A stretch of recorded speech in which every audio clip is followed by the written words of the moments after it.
Ghost stories? Nah, we don't have anything like that around here.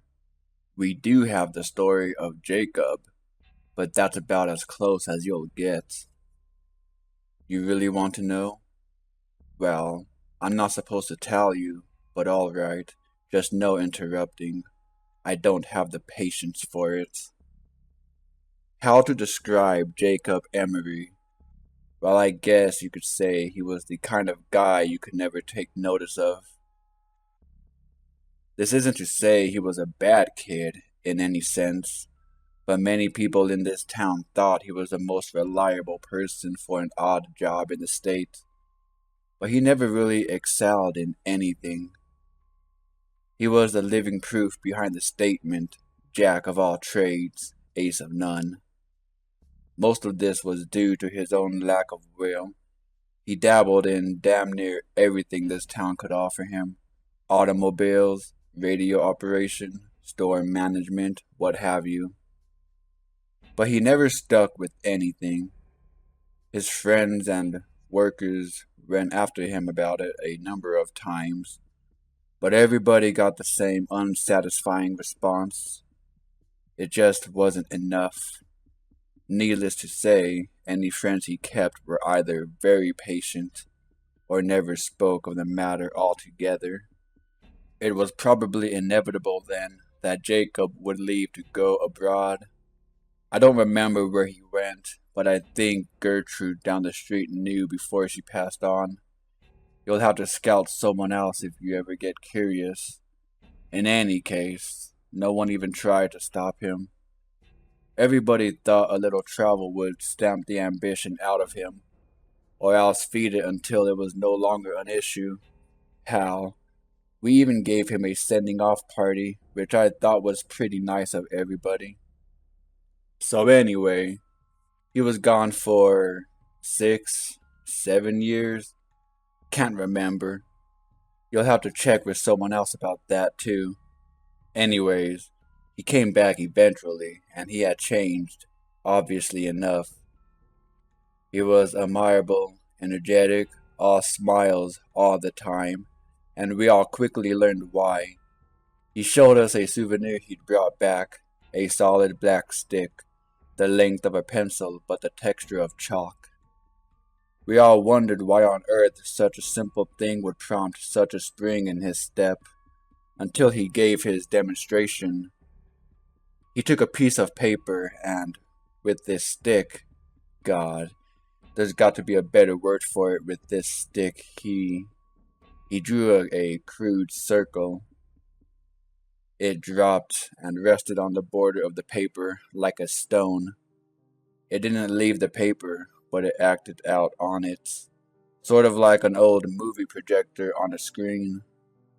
Son, I know how crazy that sounds.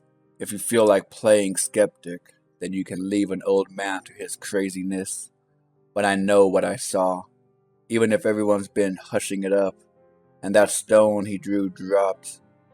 Jake even passed around the paper, and as it was being passed, it rolled around as the paper got tilted.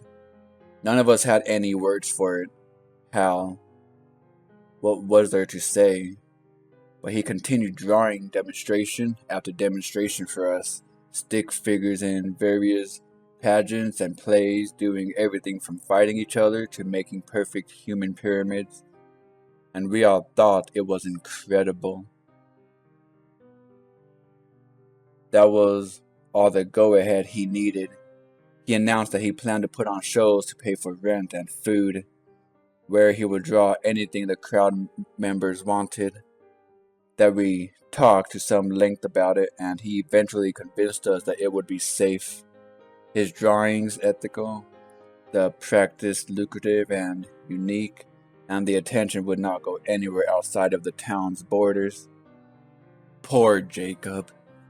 If I'd not been so swept up in the moment, I might have read the signs right then and there, and saved the sorry son of a bitch by snapping the terrible thing in half. But I was younger, we all were, and we saw no problem with encouraging him with what we all saw as an incredible experience to be shared with everyone else. Now, he didn't have any big radio or television connections, mind you, and the internet wouldn't come around for another decade. So he did what all people on a shoestring budget do. He advertised his show with flyers. Flyers might not mean anything to you city folk, but in a small town, they gain a fair glance over from time to time, and what's more, Jacobs managed to stick out by having little figures jump up and down and whatnot to get people's attention. His first show must have gotten nearly 60 or so people, probably a lot more than that. And his shows were fantastic. Someone would shout out a scene from a play or a comedy sketch, and Jake's hand would fly over a white wall like a bird. He'd been holding back when he made that stone, that's for damn sure. His illustrations were all spot on, and he could make an incredible human figure in minutes. Come to think of it, I don't remember any of his scenes lasting more than 10 minutes to make. They were all really well done scenes too. Not only could you see a knight charge a castle, Jake would draw the castle's interior as well, like a wedding cake split down the middle, so you could see the knight scale the walls, fight his way through levels to the dungeon, fight back out with the princess, and make a leaping jump off castle parapets onto his getaway horse, all in complete silence.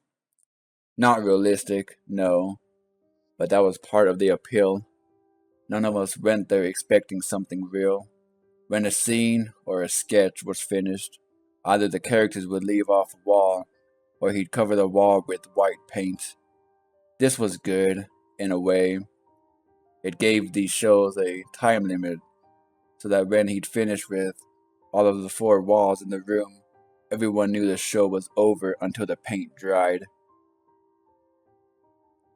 Jake, meanwhile, was changing in a bad way. I'd mentioned that upon his return, he'd been extremely energetic. Well, that energy, that vitality or fervor or whatever you want to call it, it never left him, not for an instant. Far from it. It seemed to grow in him, and he enjoyed it all too much. His eyes grew wider. He slept gradually less over time. His statements and opinions more radical and frenzied, and though he never was a pushover, he was starting to make people nervous in his company. A month or 2 passed, and Jake's audience grew like a wildfire. Nearly everyone in the town paid to see Jake's art in action, and he had to rent out larger and larger places for them to sit. He now didn't stop after one scene was done. He moved directly on to the next. Put on the next blank space on the wall, sometimes to the intriguing effects of causing scenes to mingle, which the crowd loved. The subject matter got more wild and immoral. The monsters got more bizarre and creative. The fighters using more impossible weaponry, all for the sake of the crowd's interests. Jake got steadily more indulgent, which we figured was from the money, and he became a drinker and a womanizer, neither of which got rid of that vitality, by the way.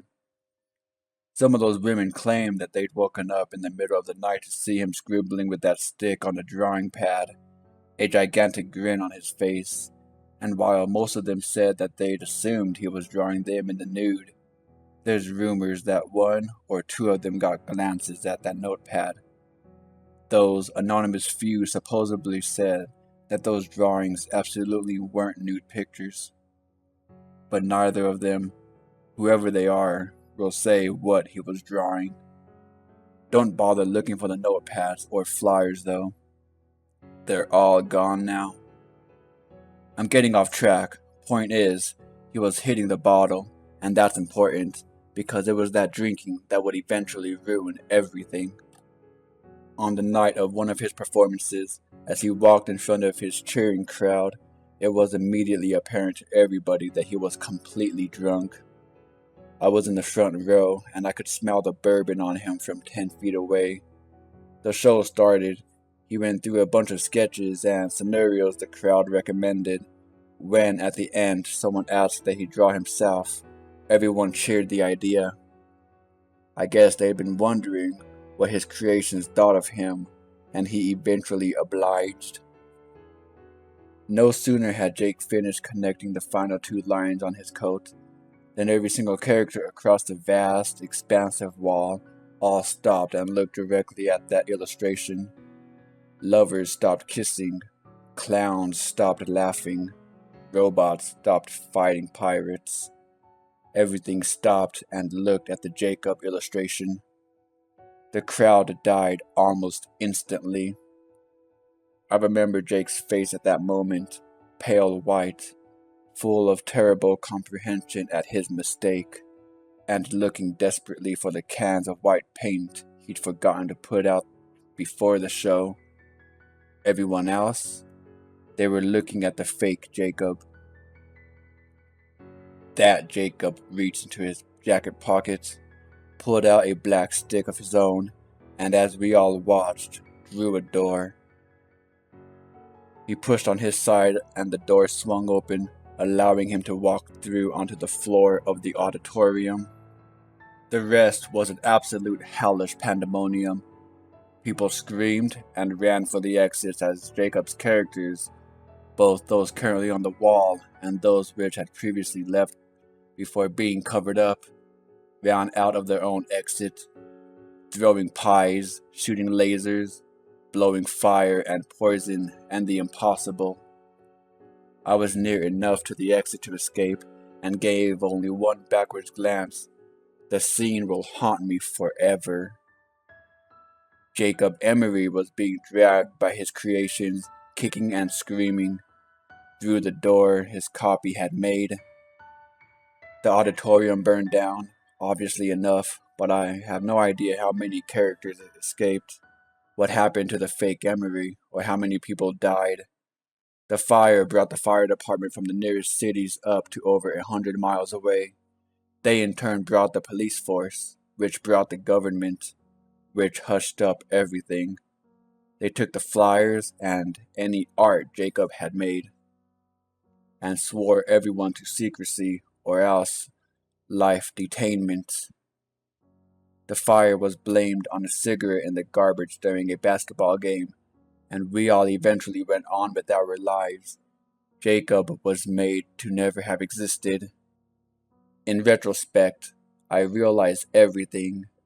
Jacob hadn't been creating illustrations. Illustrations don't move, much less act or attack. They're just images people see, shadows made to look like real things. Jacob had been making life, actual thinking things in some alternate dimension, using a power that was never meant to fall into mortal hands. He got drunk on his power. His punishment was probably well deserved. Incidentally, the government screwed up on 2 different accounts. They did a damn good job silencing everyone, but proof remains. The ruins are still there, you know. The auditorium's ruins. I heard they're going to start reconstruction soon, which will wipe out any remaining evidence someone can definitely see. But I went back there once, several years after the fire, just once. Amidst the rubble, covered in ash, I saw something squirming. I looked closer. It was Jacob Emery's hand on the wall, exactly like it had been 3 years ago. Sweaty but calloused, I remember. But it was constantly flailing, as if the body it was supposed to be attached to was still riding in flames. That was mistake number 1. Number 2 was those creations. Like I said, I don't know how many escaped, nor how many the government agents found and caught, but I will say only this. Those tall grass meadows on the outskirts of towns, don't go into them. Ever. You were asking about those white figures you'd seen at night, right? This town doesn't have ghost stories.